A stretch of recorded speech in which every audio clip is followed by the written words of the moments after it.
Uhum. E aí eu saí de casa pra fazer comédia, a comédia que eu cresci consumindo. E aí as pessoas riram e eu falei, que legal, estão gostando do que eu tô fazendo e eu tô agradando o público, é pra isso que um comediante serve. Tá dando certo. Eu subo no palco, faço as pessoas que pagaram pra rir dar risada. Acho que temos minha carreira tá funcionando. Até que nas primeiras entrevistas que eu dei pra um jornalista, eu ouvi a pergunta, qual é o limite do humor? E ali eu já...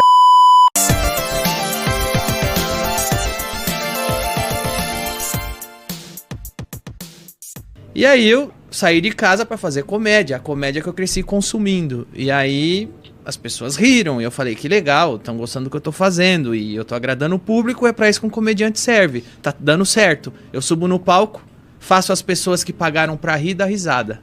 Acho que temos minha carreira tá funcionando. Até que nas primeiras entrevistas que eu dei pra um jornalista, eu ouvi a pergunta, qual é o limite do humor?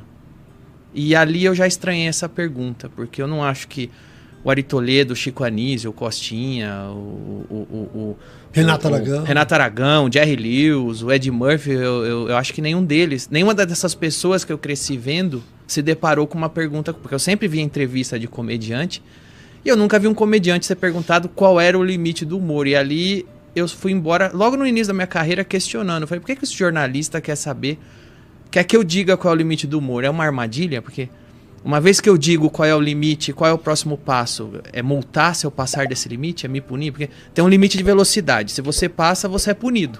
Uhum. Então, ele quer saber qual é o limite do humor. Pra quê? Pra me punir caso eu passe desse limite? E qual é o limite? Quem vai definir? Eu? Ele? Ou o chefe dele que mandou ele me perguntar isso? Ou um professor dele da universidade que mandou ele pro mercado de trabalho com limites estipulados da universidade? Então, eu comecei a me questionar. Também comecei a me questionar. Eu não tô vendo ninguém perguntar pro funkeiro qual é o limite do funk.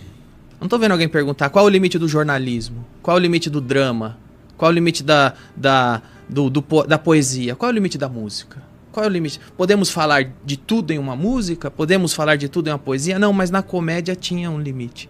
E eu chego à conclusão que, na verdade, é o início de uma imposição muito grande, porque o comediante, ele é a parte menos importante de todas as comunicações, porque o comediante é aquele que fala, não me leve a sério, o que eu tô falando é besteira, não levem minha opinião em conta, de todo mundo que tá opinando, eu sou justamente quem você não deve levar em conta.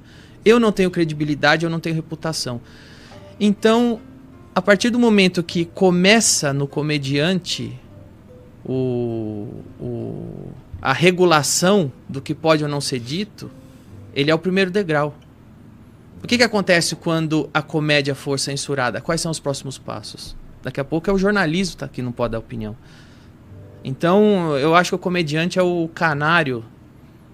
Todo mineiro, quando ia pra mina, levava um canário na frente. Se o canário morria, é porque tinha gás, não podia entrar ali. E eu acho que a comédia é isso. O comediante é esse canário, ele vai na frente.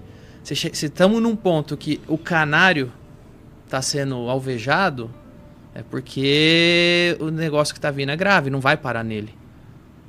Rapaz, é muito interessante isso que você falou, né? A comédia, o drama, o cinema. O cinema, ao contrário, inclusive, passou a mostrar cenas de sexo como elas são. Exato. Né?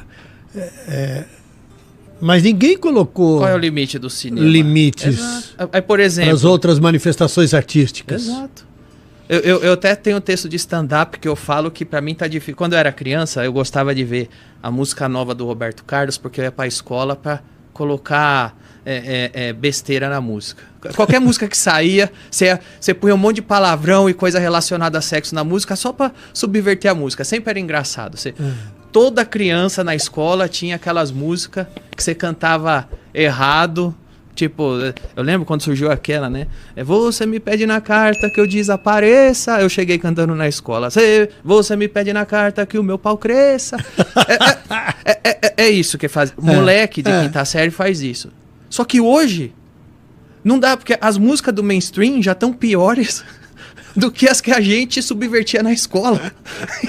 Você pega a música do mainstream, não é tipo, você me pede na carta que meu pau cresça, já é tipo, senta aqui, vai a novinha, vai, vamos estuprar agora, vamos meter, vai. E tá um negócio tão subversivo que você fala, caramba, como é que você subverte isso agora? Você subverte, sei lá, cantando que vamos namorar e beijar depois de se conhecer melhor, inverte os valores. Então, só que você não vê esse questionamento no funk. Qual é o limite do funk?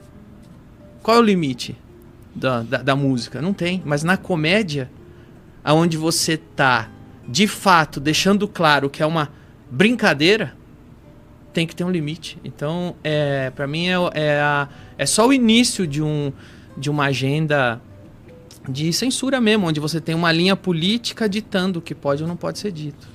E é uma linha que, se a gente tomar como referência essa data que você colocou, ela só veio piorando. Só piorando. Eu tenho uma teoria de onde veio. Porque, se você para pensar, isso começou do meio dos anos 90 para frente. Eu sou do início dos anos 2000.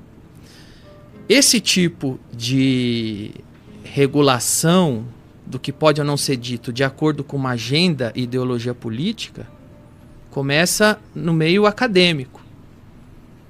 Tudo começa no meio acadêmico.